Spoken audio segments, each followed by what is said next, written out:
viewers 70 ఏళ్ళు వయసు వచ్చినా యవ్వనం మాత్రం పోదు 65 ఏళ్ళు వచ్చినా వారికి కూడా పిల్లలు పుడతారట అదొక వండర్ఫుల్ ప్లేస్ మనం 70 ఏళ్ల జీవితాన్ని అనుభవిస్తే చాలు అనుకుంటాం కానీ అక్కడ వాళ్ళు మాత్రం 70 ఏళ్ళు వచ్చినా యవ్వనంగా ఉంటారట 40 ఏళ్ళలోకి అడుగు పెట్టామంటే చాలు ఇక పిల్లలు పుట్టే ఛాన్స్ తగ్గుతుందని చెప్తారు కానీ అక్కడ మహిళలకు 65 ఏళ్లలో కూడా హెల్తీ బేబీకి జన్మనిస్తారట వావ్ ఇదంతా వింటుంటే నిజమేనా అనిపిస్తుంది కదూ నిజమే ఈ ప్రపంచంలో ఇలాంటి వాళ్ళు కూడా ఉన్నారు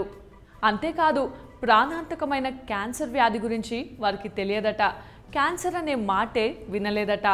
ఇంత హెల్దీగా ఇంత యవ్వనంగా ఉండే ప్రజలు ఎక్కడున్నారో తెలుసుకోవాలనుందా ఈ కాలుష్యపూరితమైన వాతావరణంలో ఇంత హెల్దీగా బతుకుతున్న వండర్ఫుల్ పర్సన్స్ గురించి తెలుసుకోవాలంటే మీరు ఈ వీడియో చూడాల్సిందే అయితే ఈ వీడియోని చూసే ముందు అన్వీల్ ఫ్యాక్ట్స్ ఛానల్ని సబ్స్క్రైబ్ చేయడం మర్చిపోకండి మరిన్ని లేటెస్ట్ వీడియోస్ కోసం డిస్క్రిప్షన్లో ఉన్న లింక్ని క్లిక్ చేసి మా ఛానల్ని ఇప్పుడే సబ్స్క్రైబ్ చేసుకోండి వీళ్ళు నివసించే ప్లేస్ని హుంజా వ్యాలీ అంటారు ఎందుకంటే నార్త్ పాకిస్తాన్లో హన్స్ కుట్స్ లేదా హన్జా కమ్యూనిటీకి చెందిన వాళ్ళు అక్కడ నివసిస్తారు అందుకే ఈ ప్రాంతాన్ని హన్స్ వ్యాలీ అని పిలుస్తారు వీళ్ళు యంగ్గా ఉంటారు జీవితం చివరి దశకు వచ్చినా ఇక్కడ ప్రజలు యవ్వనంగానే ఉంటారు అదే ఇక్కడే స్పెషాలిటీ 70 ఏళ్ళు పూర్తయ్యే వరకు ఇక్కడ ప్రజలు చాలా యవ్వనంగా ఆరోగ్యంగా ఉంటారు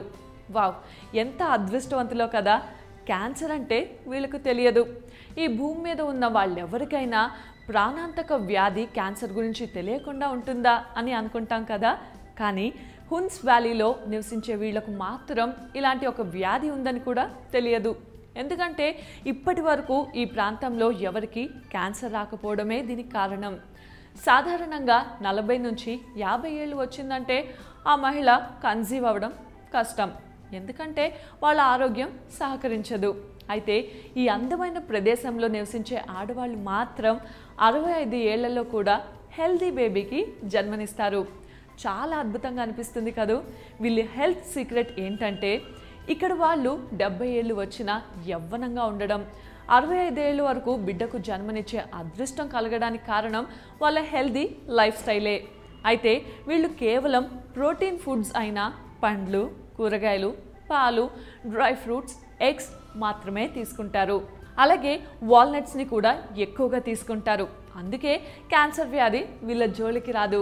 ఈ వీడియో కనుక మీకు నచ్చినట్టయితే లైక్ చేయండి షేర్ చేయండి మరిన్ని లేటెస్ట్ అప్డేట్స్ కోసం మా ఛానల్ని ఇప్పుడే సబ్స్క్రైబ్ చేయండి